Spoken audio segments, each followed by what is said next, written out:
What if I told you there's something so simple that 99% of men completely ignore it? But today I'm breaking down the 5 things that 99% of men never do. But when you do them consistently, women see you as completely different from every other guy they've ever met. This isn't about pickup lines or dating tricks. This is about understanding what women actually experience and responding in ways that show you genuinely get it. Let's dive in. 1. Noticing the invisible labor. Here's something most men never see. Women are constantly managing invisible tasks that keep social situations running smoothly. They remember birthdays, coordinate group plans, check in on friends who are struggling, mediate conflicts, and make sure everyone feels included. And 99% of men not only don't help with this, they don't even notice it's happening. I learned this lesson when I was dating Sarah. We went to her friend's birthday party, and I watched her spend the entire night making sure everyone had drinks, introducing people who didn't know each other, remembering to include the shy guy in conversations, and checking that the birthday girl felt celebrated. Meanwhile, I just showed up and had fun. On the drive home, instead of saying great party, I said, I noticed how much work you put into making sure everyone had a good time tonight. You were like the social conductor of that whole evening. She literally pulled the car over. No one has ever acknowledged that before. She said, I've been doing that at every social event for years, and you're the first person to actually see it. That's when I realized women are constantly doing emotional and social labor that goes completely unrecognized. When you start noticing and acknowledging this invisible work, you stand out immediately. This shows up everywhere. A restaurant. She's the one making sure everyone's dietary restrictions are accommodated. In group texts, she's Theon following up to make sure plans actually happen. At family gatherings, she's managing conversations to avoid conflict. In friendships, she's remembering important details and checking in during tough times. Most men benefit from this labor without even realizing it exists. But when you start saying things like, I noticed how you made sure everyone felt welcome tonight. Thank you for coordinating all of this. I know it takes a lot of work. You have an amazing ability to bring people together. You become the rare man who actually sees her contribution to the world around her. 2. Defending her in her absence. This thing 99% of men don't do is defend women when they're not in the room. Most guys either participate in disrespectful talk about women or stay silent when it happens. But when you consistently stand up for women, especially the woman you're with, it creates incredible trust and attraction. I witnessed this principle in action at a bachelor party. The guys started making crude comments about the groom's fiancé, and one man simply said, Hey, that's my friend's future wife you're talking about. Let's keep it respectful. The room went quiet, but later 3 different guys pulled him aside to say they respected what he did. More importantly, when his girlfriend heard about it because news travels, her attraction to him intensified dramatically.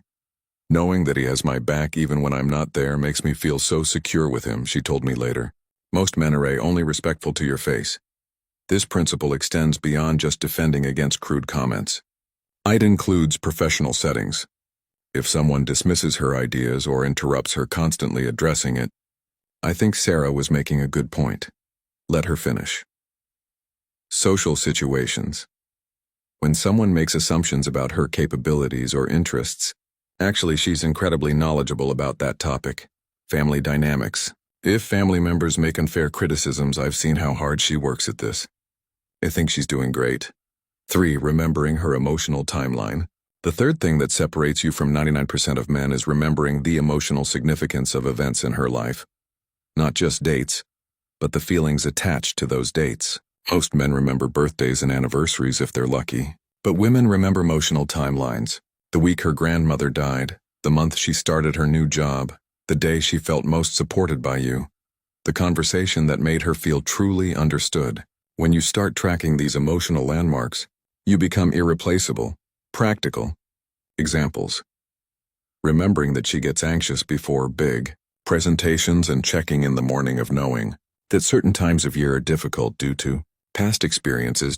Recalling conversations where she shared vulnerable feelings and referencing them appropriately later. Tracking the cycles of her friendships and being supportive during conflicts. Remembering what made her happiest and creating opportunities for those experiences. The magic happens when you remember things she didn't expect you to remember, like the time she mentioned feeling invisible at work, and weeks later, you ask how that situation is improving. Most men forget what I said 5 minutes after I say it. One woman told me, When someone remembers not just my words but my feelings, it makes me feel truly seen. 4. Creating safety and vulnerability moments. The fourth thing 99% of men get completely wrong is how they respond when women are vulnerable. Most men either try to fix the problem immediately or make it about themselves somehow. But what women actually crave is someone who can hold space for their emotions without needing to change or solve anything. This is counterintuitive for most men because we're wired to solve problems. But emotional vulnerability isn't a problem to be solved. It's an experience to be witnessed and validated. I learned this during a relationship where my girlfriend was stressed about a difficult situation with her sister. My instinct was to offer solutions. Why don't you just, and have you tried? But she kept getting more frustrated with my suggestions. Finally, she said, I don't need you to fix this. I need you to understand that I'm upset about it. That changed everything. Instead of offering solutions, I started saying things like, that sounds really difficult. How are you feeling about it? I can see why that would be frustrating. It makes sense that you're upset about this. The shift in her response was immediate. She relaxed, opened up more, and actually started problem solving on her own once. She felt heard and understood. Creating safety and vulnerability moments means listening without judgment, not trying to determine if her feelings are rational or justified, just accepting that they're real for her. Avoiding immediate solutions, resisting the urge to jump into fix-it mode unless she specifically asks for advice. Validating her experience, acknowledging that her feelings make sense given her perspective and situation. Staying present with discomfort, not trying to rush her through difficult emotions or cheer her up before she's ready. This skill is rare because it requires emotional maturity and security. Most men feel uncomfortable with emotional intensity and either dismiss it or try to change it quickly. 5. Championing her success without competition. The fifth thing that 99% of men fail at is genuinely celebrating women's success without any hint of competition, insecurity, or making it about themselves. Most men either feel threatened by women's achievements or try to share credit somehow. But when you can celebrate her wins with pure enthusiastic support, the way you'd celebrate your favorite team winning, it creates a level of attraction and loyalty that's hard to break.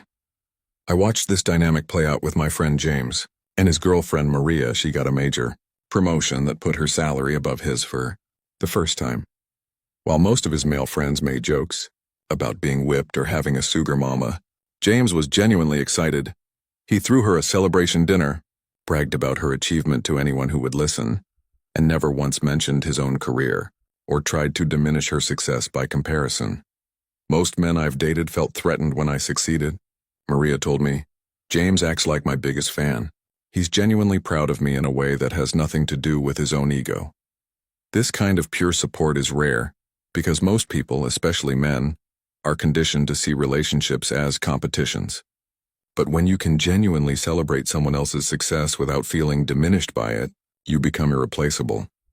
When someone genuinely wants you to succeed and doesn't see your success as a threat to their own, that's when you know you found someone special. A successful businesswoman told me, this extends beyond career achievements to celebrating her personal growth, creative pursuits, friendships, family relationships, and any area where she's thriving. The key is authenticity. You can't fake genuine enthusiasm for someone's success. It comes from truly caring about their well-being and happiness more than your own ego. If this video opened your eyes to something new, hit that subscribe button and share your experiences in the comments. Which of these 5 surprised you most? Have you tried any of them? Remember, extraordinary relationships aren't built in grand gestures. They're built on consistent, thoughtful attention to what actually matters to the person you care about. The woman who experiences these 5 things from you won't just love you. She'll never want to let you